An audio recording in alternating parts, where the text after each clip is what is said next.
इस्लाम धर्म के लिए बैन करने के लिए अगर कांग्रेस कहती तो मैं 1,00,000% कहता हूं कि एक मुसलमान जो है कांग्रेस को वोट नहीं देती। अरे हिंदू तुम कैसे हो? तुम्हारे धर्म को, तुम्हारे भगवान को, तुम्हारे आराध्य को अगला कह रहा है बैन कर दूंगा, बंद कर दूंगा, मंदिर बंद करवा दूंगा, और तुम फिर उसी को वोट दे रहे हो। तो ये सबसे बड़ा शर्म की बात है। इससे बड़ा शर्म और क्या हो सकता है? जहां देखिए इस्लाम इस्लाम, अरे भैया आप करो, हमें कोई दिक्कत नहीं है, लेकिन आप इस्लाम ये थोड़ा सिखाता है कि बात उन हिंदू को गाली दो और उसको गाली दो, उनको भड़काओ। हम लोगों के धर्मों में बताया ही नहीं गया है सर्वधर्म परित्यज्य मामेकम, सभी धर्म हमारे लिए एक बराबर है। अभी गिरिराज सिंह जी जो कह रहे हैं वो 100% क्या 1000% सही कह रहे हैं कि हमारे पूर्वजों ने गलती किया, आज ये हम लोग भुगत रहे हैं, अभी भी हम लोग गलती कर रहे हैं। जिधर से गोलेबारी इधर भारत में फेंका जाता है, वहां जाकर 10 दिन में देख लेना तुम्हारी मदनी के अदनी नहीं निकाल दिए सब तो पूछना। राजेश शास्त्री जी से बात करते हैं कि क्या कितने जानकारी रखते हैं मदनी जी कि जो कहते हैं कि 70 साल पहले ही जो है बजरंग दल को बंद होना चाहिए। आप ये बताइए आचार्य जी कि ये जो बजरंग दल की स्थापना है वो कब हुई थी, और मदनी जो है हर समय जो है सनातन को जो है नीचा दिखाने के लिए सर्वधर्म सम्मेलन करते हैं, उसमें भी हमारे जो धर्माचार्य जो है मंच छोड़कर बाहर आ जाते हैं, बहिष्कार करते हैं। इस तरह से जो है चरित्र क्यों अपनाते हैं ये लोग? नमस्कार। सर्वप्रथम मदनी जी का आप बात कर रहे हैं, मदनी है कौन? मैं आपसे ही पूछना चाहता हूँ, ये मदनी है कौन? वो धर्माचार्य आप बता रहे हैं कि धर्माचार्य हैं, लेकिन धर्माचार्य का शब्द ऐसे होते हैं? धर्माचार्य का कर्म क्या है? धर्माचार्य किसी धर्म को स्थापना करने के लिए, एक दूसरे से प्रेम उत्पन्न करने के लिए होता है, ना कि हिंदू और मुस्लिम को लड़ाने के लिए होता है। तो ये कौन है? ऐसे लोगों को जिनको की जानकारी ही नहीं है, ये बजरंग दल क्या बजरंग दल क्या कर रहा है भाई? तुझे ये जानकारी है कब स्थापना हुई है? बजरंग दल कहाँ से आया है? इसे कुछ भी जानकारी नहीं है। भैया मदनी जी, आप ये सब चीज़ों पे ज़्यादा ध्यान मत दो। आप जहाँ बैठे हो, जो 2-4 रुपए कमा रहे हो, उस पर ध्यान दो। ये हिंदू मुस्लिम के चक्कर में, आपस में लड़ाने के चक्कर, ये सब मत करो। नहीं तो एक दिन ऐसा समय आएगा, वही मुसलमान भाई जो हमारे हैं वो एक दिन दौड़ा करके आपको कहीं ना कहीं दौड़ाएंगे अच्छे से, क्योंकि उन्हें भी समझ में आ रहा है अब कि आप लोग ये क्या कर रहे हैं। जहाँ तक बजरंग दल की बात है, बजरंग दल 80 वर्ष पहले, 70 वर्ष पहले तुम कहाँ से बैन कर देते? जब था ही नहीं तो भाई कहाँ से आप बैन कर देते? कुछ था ही नहीं। अच्छा, बजरंग दल बैन करने तुम्हें इससे क्या दिक्कत है? बजरंग दल तुम्हारे यहाँ कभी RDX लगाने गया है? कभी बम तुम्हारे यहाँ फेंका है? तुम्हारे मदरसे में, तुम्हारे कहीं भी कोई हथियार लेकर के कोई पकड़ा गया है? बजरंग दल क्यों बजरंग दल के पीछे पड़े हो? क्या मतलब है? आपको दिक्कत क्या है बजरंग दल से? अच्छा, ये जहाँ तक आपने पूछा कि इन लोगों को ये हवा देता कौन है, तो मैं आपको बताना चाहता हूँ हवा देने के लिए कौन है भाई? कांग्रेस पार्टी। जब तक कांग्रेस पार्टी के अध्यक्ष, उपाध्यक्ष जो भी हैं वो नहीं कहेंगे तो मैनिफेस्टो या जो भी अपना कर दे, कैसे कर दे? कोई छाप देगा कैसे? और सबसे बड़ा दुख की बात यह है, मैं बहुत ही शर्मिंदा हूँ। किस बात के लिए? मैं माफ़ी चाहता हूँ उन हिंदुओं से कि आपको ऐसा प्रधानमंत्री मिला हुआ है, फिर दोबारा शायद भूतो न भविष्यति, कुछ हो ना हो, इसको मैं नहीं कह सकता, क्योंकि ये तो भारत जो हमारा देश है, यहाँ एक से एक पैदा होने वाले हैं। लेकिन अभी के पीछे तक अटल बिहारी वाजपेयी जी के बाद कोई ऐसा अभी तक पैदा नहीं हुआ है, न बना है। मैं कहना चाहता हूँ आपके लिए शर्मनाक है, इससे बड़ा शर्म की कोई बात नहीं है। 200 यूनिट बिजली बिल पे बिक गए, शर्म की बात है। 3000 रुपये भत्ता के लिए बिक गए। अरे 3000 तुम जा करके किसी के यहाँ काम भी करके कमा सकते हो। तुम अपने आने वाले संतानों को क्या जवाब दोगे? अपने पीछे वाले पीढ़ी को क्या बताओगे? शर्म आनी चाहिए। जिस समय जिस जवान ने निकाला था कि बजरंग दल को बैन कर देना चाहिए, उस दिन ही अपने बच्चों से लेकर के सबको बताना चाहिए कि आज के बाद कांग्रेस का नामो निशान। कर्नाटक से आपने कहा ये किसका देन है? आज ये किसका देन है? बड़े राष्ट्रपिता, हम क्या बोलते हैं, राष्ट्रपिता। अब मैं ज़्यादा उस पर नहीं राजनीतिक में जाना चाहता हूँ। आज शायद हम लोग सब लोग सुरक्षित होते, सब लोग अच्छे होते, और ये जो मदनी हैं, मदनी जैसे यहाँ होते ही नहीं तो ये चीज़ होता ही नहीं। जो कह रहा है बैन करने के लिए, वो यहाँ होता ही नहीं तो होता कहाँ से? भैया तुम्हारे लिए कुछ अलग है, गिरिराज सिंह वाला भाषा मत बुलवाओ मुझे, और मैं पार्टी से किसी से नहीं हूँ, गिरिराज सिंह वाला भाषा, लेकिन हर एक हिंदू को गिरिराज सिंह का भाषा बोलना पड़ेगा। इसलिए फिर से हम लोग को भी आती है वो जबान बोलना। मदनी जी, आपसे ज़्यादा कटुता हम लोग के राजनीतिक वालों को छोड़ो ना, सुधांशु त्रिवेदी जी से 2 मिनट के लिए केवल डिबेट करके देख लो, तुम्हारी पतलू अगर ना भीग जाए तो फिर बताना। अरे तुम्हें तो कुछ जानकारी ही नहीं, तुमसे कहना भी मेरे लिए बड़ा ये गलत है। लेकिन फिर से मदनी जी, आप पहले कहीं भी न्यूज़ पे कुछ बोलते हो तो उससे पहले भैया एक बार लिख पढ़ करके आया करो उधर से। उतना पब्लिक जानती है जितना आप बोल रहे हो अरे हुआ ही नहीं उस चीज़ का, जब जन्म ही नहीं हुआ बैन करा रहा है 80 साल पहले। भैया इस चीज़ को थोड़ा सा सही करके आया करो। और मैं जानता हूँ जब पद मिल जाता है व्यक्ति को तो उसके अंदर घमंड उत्पन्न हो जाता है। जब पद मिलता है किसी चीज़ का तो उसे घमंड उत्पन्न हो जाता है। उसी पद को जो हजम कर लेता है वही अच्छा राजनीति बनता है। आप ये समझिए, इतने बड़े पद पे होने के बाद पूरा भारत, पूरे विश्व जिसके चरणों में मोदी मोदी कर रहा है, क्यों? भारत ही सबसे ताकतवर था क्या? आया है सम्मान, प्रेम, एक दूसरे के लिए समर्पण, एक दूसरे के लिए तत्पर रहना, अपने पब्लिक को बचाते हुए क्या क्या मोदी जी ने नहीं किया। आज उसका देन है कि सब लोग दंडवत प्रणाम कर रहे हैं। जाओ किसी दिन तुम ही जा करके सऊदी में ही जा करके दिखा देना, पाकिस्तान में जाकर दिखा देना, 4 लोग तुम्हें जिस दिन प्रणाम कर लेंगे तुम्हारा उसी दिन बताना। मदनी जी, आप ये सब चीज़ मत फैलाओ। हमारे हिंदू मुस्लिम भाई से भी सबसे हम लोग का प्रेम है। ऐसा मत करो कि ऐसा ना हो कि हम लोग अपने नज़र से ही नज़र ना मिला पाएँ, क्योंकि आप लोग का तो वही स्थिति ही है। इसलिए मैं मदनी जी से कहता हूँ, इतिहास को देखो, इतिहास को भूलो नहीं। और शर्म की बात तो हम लोग के लिए है। आज आप इतने मदनी जी बोल रहे हो, ये हम लोग के वजह से बोल रहे हो। हम लोग के वजह से 25 लाख नहीं 30 लाख तुम हो, 1.25 करोड़ में 100 करोड़, 100 करोड़ होने के बाद भी जिसका इच्छा हो रहा है हिंदू का कोई दे रहा है। कौन सा बजरंग दल तुम्हारे जाकर के क्या आया है? बताओ, इसका है जवाब तुम्हारे पास? है गलत कह रहा हूं तो आप बताइए ना। कोई एक व्यक्ति बता दो आप जो कि बजरंग दल का हो, हिंदू युवा वाहिनी का हो, कहीं का भी हो, किसी को गोली मारा हो। अरे भैया, जो रहा है उसको बैन करना। पीएफआई क्या है? तुम्हारे पिताजी, अब मेरे मुंह से बहुत गलत शब्द निकल रहा है। अरे भैया, जिसके यहाँ तलवार, ईंटें, पत्थर, हमने कभी तुम्हारे जुलूस में कभी किसी चीज़ में पत्थर चलाया है क्या? एक भी है कहीं का निर्णय तो बता देना, एक भी कहीं किसी से बताओ।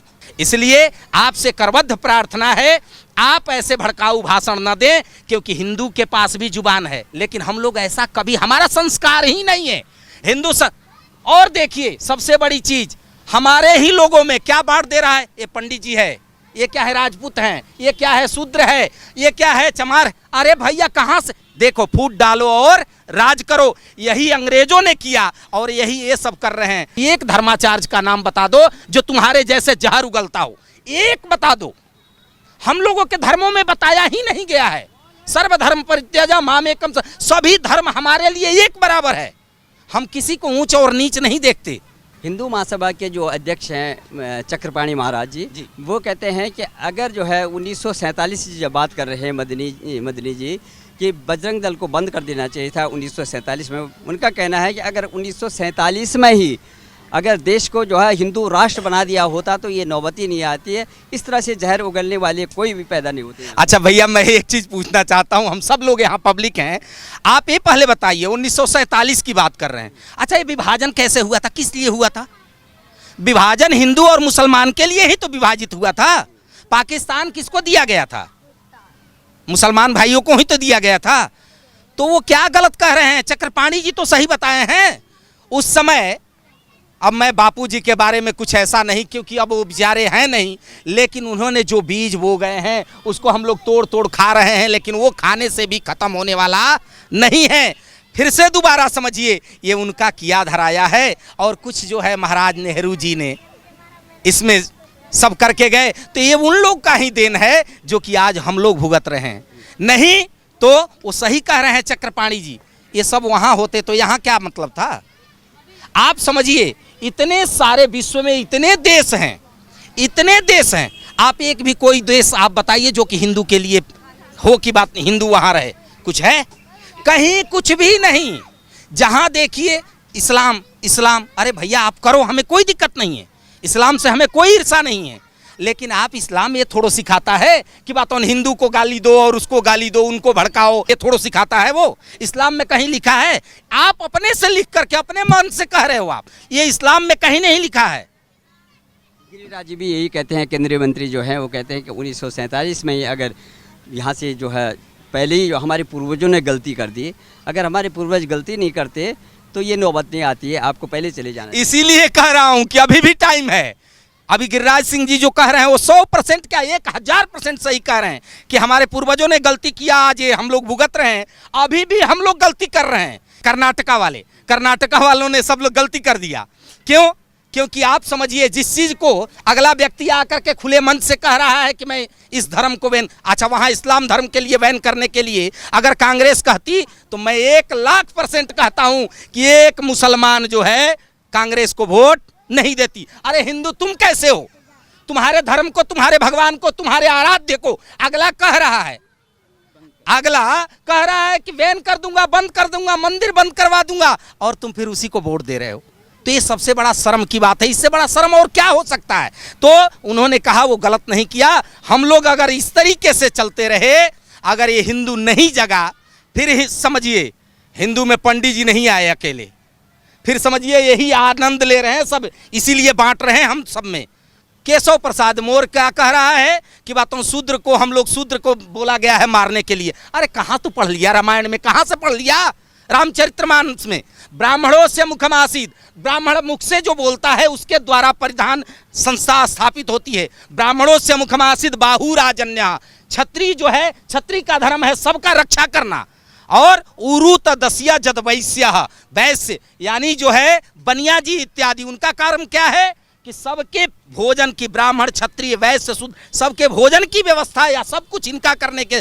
और शूद्रो अजायत, ब्राह्मण के बाद मुख्य शूद्र, शूद्र पैर, पैर का मतलब क्या है? उसी पैर में हम लोग जिसके जाते हैं उसको प्रणाम करते हैं, तब तो शूद्र को ही प्रणाम कर रहे हैं। अरे भैया गलत चीजों का गलत बयानबाजी करके क्या होता है भाई? इन्होंने कहा कि रामायण में ऐसा बोला गया है, कि ढोल गंवार शूद्र पशु नारी सकल ताड़ना के अधिकार। ताड़ना मीन्स क्या होता है? ताड़ना मीन्स मारना ही होता है।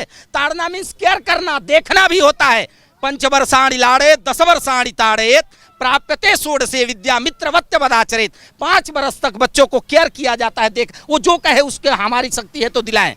5 वर्ष से 10 वर्ष तक 5 वर्षाणि लाड़ 10 वर्षाणि ताड़े, ताड़ना मतलब मारना नहीं, और मारना भी है। कैसे? बच्चा अगर गलत करके आया, स्कूल से एक पेंसिल लेकर आया, हमने नहीं दिया है तो उससे हम पूछेंगे बेटा ये पेंसिल कहाँ से लाए हो आप? वो बोला चोरी करके। बेटा दोबारा ऐसा नहीं होना चाहिए, ताड़ना केयर करना। अगर उससे भी दोबारा किया तो उसको चाटा लगा, ये केयर है। ढोलक को लाकर रख दीजिएगा, वो हाथ पे से पीटिएगा नहीं तो बजेगा क्या?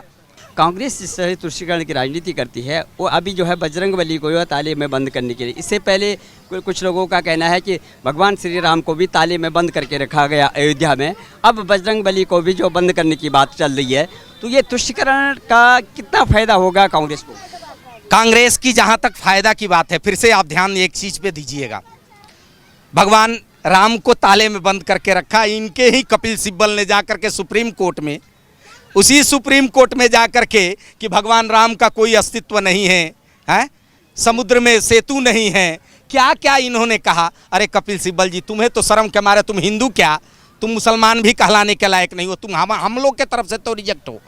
इस तरह से भी आप किस तरह से उस मुसलमान हो या कोई भी हो, उस आतंकवादी के लिए 12 बजे रात को आप सुप्रीम कोर्ट का दरवाजा खटखटा देते हो। तो ये कांग्रेस के शुरू से नीति रही है, आज से नया बात आप जो कह रहे हैं ये नई बात नहीं है। तो जहाँ तक हनुमान जी को ताले में बंद करने की बात है, हनुमान जी हमारे आराध्य हैं, फिर से समझिए, ये इस पे तो दर्द हो रहा है, हमारे अंदर दर्द हो रहा है, क्षमता नहीं है। हनुमान जी कलयुग के साक्षात देवता हैं।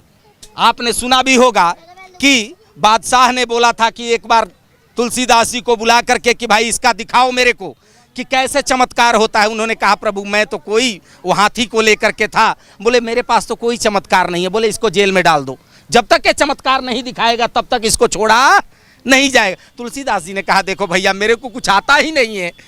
जब जेल में डाल दिया गया तो हनुमान जी को प्रार्थना, उसमें तुलसीदास जी ने कहा प्रभु ये कैसे कैसे खेल करवा देते हो और जेल में डलवा दिए मेरे, तुमने किया क्या किया मैं नहीं जानता।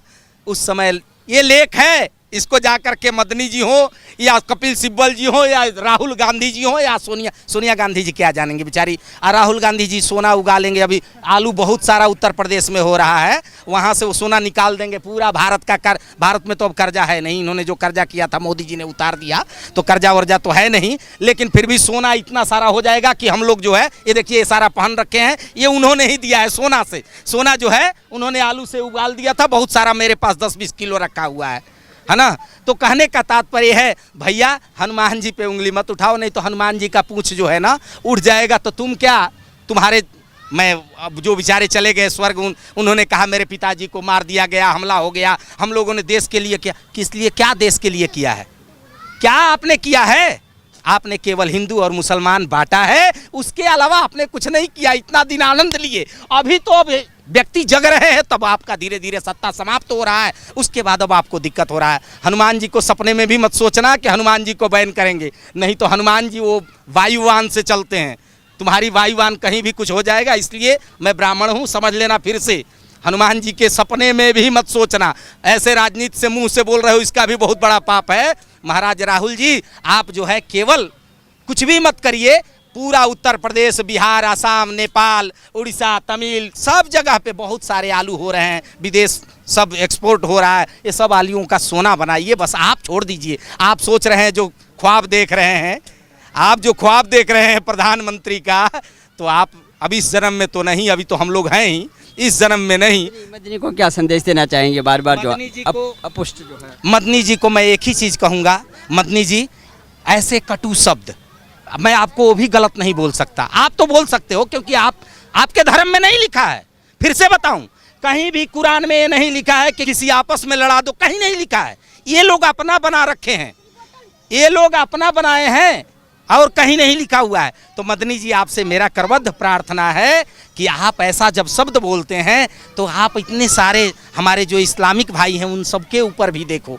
बहुत सारे ऐसे जगह हैं जो हिंदू मुसलमान आज भी एक थाली में खाता है, लेकिन ऐसा करते करते आपने बहुत सारी तुष्टीकरण कर दिया है। अब ऐसा मत करो कि एक देख करके एक दूसरे को शर्म आने लगे और व्यक्ति देख करके नफरत करने लगे, ऐसा मत करो मदनी जी। और दूसरा बात, आपको ज़्यादा ही करने की शौक लग गई है तो आप उधर जा कर के 10 दिन रह करके बगल साइड वाला जिधर से गोलेबारी इधर भारत में फेंका जाता है, वहाँ जाकर 10 दिन में देख लेना, तुम्हारी मदनी के अदनी नहीं निकाल दिए सब तो पूछना। ये भारत ही है कि गाली दे रहे हो फिर भी हिंदू देख रहा है तुमको और कुछ नहीं बोल रहा है। और वहाँ जा कर के एक बार किसी के भी धर्म के बारे में वहाँ बोल करके आ जाना। कहने का तात्पर्य है ऐसा कटु शब्द मत बोलिए जो कि आपके लिए भी बोला जाए तो बुरा लगे।